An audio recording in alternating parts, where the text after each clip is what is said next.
Hello, this is Mike from the Forager's Path, and today I want to talk about a core group of field guides that I recommend all my students get and use during the longer programs at our school. And these are also field guides that I use personally. Some of these I've used for over 20 years. These are field guides that you will never outgrow. And these field guides apply to any place, I'd say, west of Denver and out to the Pacific coast, and then in between Baja California and Alaska. So let's just say the western third of the United States. To some degree, it's going to apply to northern Mexico and also to western part of Canada, but I'm not as familiar with the specifics of those two countries, so I can't say for sure exactly. But for sure, in the western third of the U.S., the field guides in this video will be cherished and well used for many, many years. So there is a trilogy by an herbalist. His name is Michael Moore, and anyone in the herb community is going to be familiar with Michael Moore.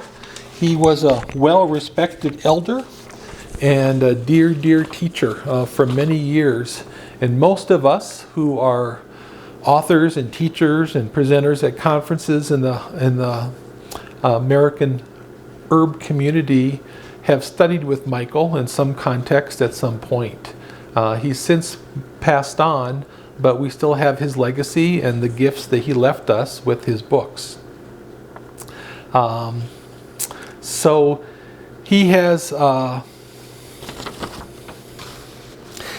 Michael was a hands-on herbalist. He's field-based, and that's important when you're looking at field guides because it means that he's talking from direct personal experience in addition to the research that he's done. And this is in contrast to, there are some academic based authors who I call them Google herbalists. They look up a plant using a search engine and they write down everything they get off the internet. But there are books and field guides out there by some people who have not gotten their hands dirty or really worked with the plant itself. So anytime you buy a field guide, you really want to have that personal experience from the author. So this first one is called Medicinal Plants of the Mountain West.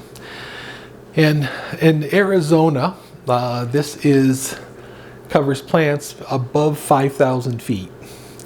And throughout the Mountain West, I would say if you're in the pinon juniper zone and above, which would then include pinon juniper, ponderosa, aspen, Doug fir, spruce, etc., you're going to have books.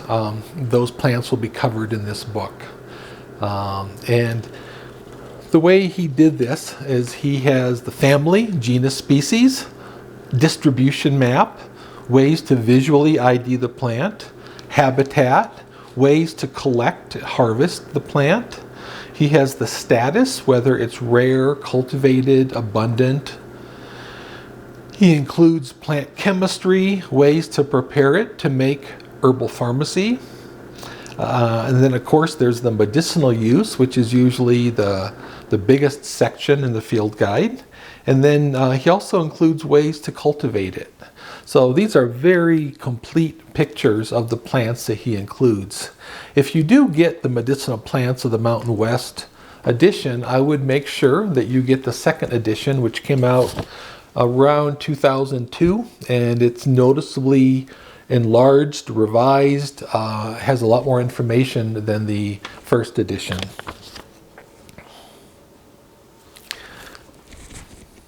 The second book by Michael Moore is called Medicinal Plants of the Pacific West. And if you look at this little map that he includes on the cover, it's basically Baja California up through British Columbia and into Alaska. So even though, of course, us in Arizona and on the Colorado Plateau, we're not on the Pacific coast, some of the plants that grow on the West Coast also are in, say, places like the Verde Valley in Sedona. And so I have found this, even though I'm living in 7,000 feet in Arizona, this book is very worthwhile to have, and I do use the plant information that he includes.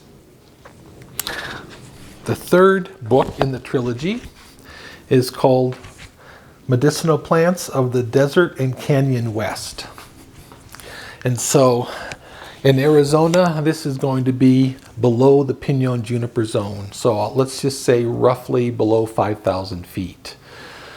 It's going to be the canyon country of southern Utah. It's going to be the Sonoran Desert, the Mojave Desert, the Chihuahuan Desert, Great Basin Desert, lots of the canyon country, and I keep thinking about southern Utah for that. Again, very well done, very complete, and highly recommended.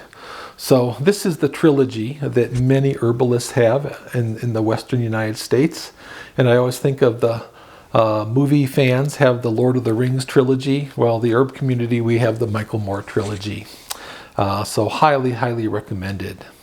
And then there's one addition or possible substitution to this trilogy. And the medicinal plants of the Desert and Canyon West, you could, instead of getting this book, you could get a book by Charles Kane. And Charles was a student of Michael Moore, and he's currently an active herbalist here in the Southwest. He's also field-based with lots of hands-on experience. Then he has a book called Medicinal Plants of the American Southwest. And this book in Arizona, it includes plants, I would say, below 5,000 feet. So very strong on the Sonoran Desert plants and the lower elevation. It does not include the mountain plants. You don't have any of the ponderosa forest life zone included in this book. With that limitation, it's extremely well done. It has Charles has a very succinct writing style, so he's able to include a large quantity of information in a small amount of space. He uses bullet points well. The organization is very well organized. So this is a book that I use a lot, especially when I go down the hill from Flagstaff and I get closer to the Sonoran Desert. This is the book that I often pull out and refer to. So that's, like I say, one possible substitution to the trilogy. And then this isn't so much a field guide as it is a botany textbook.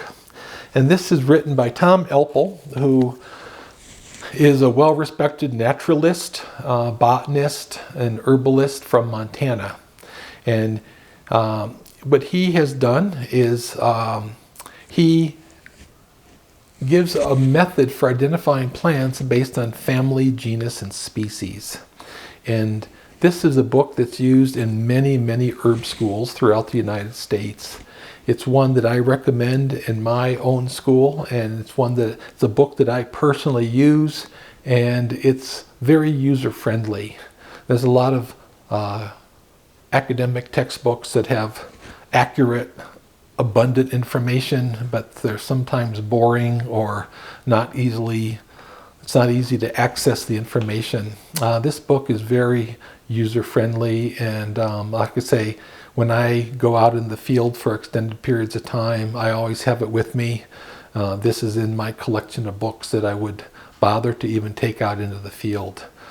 So highly, highly recommended. If you do get this Botany in a Day by Tom Elpel, you want to make sure you get the most recent edition. In the most recent edition, you'll see here why the illustrations are in color.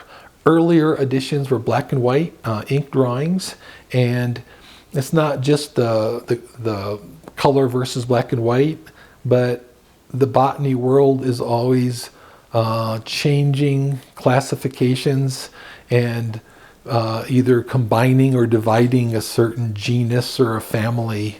And so this has all the updated botanical groupings. And again, this is very worthwhile to have. Make sure you get the most recent edition. Okay, well, thanks for watching, and I hope you find this helpful. Feel free to contact me if you have any questions or comments. A link to my email will be posted down below the video, and I hope to see you out on the trail sometime.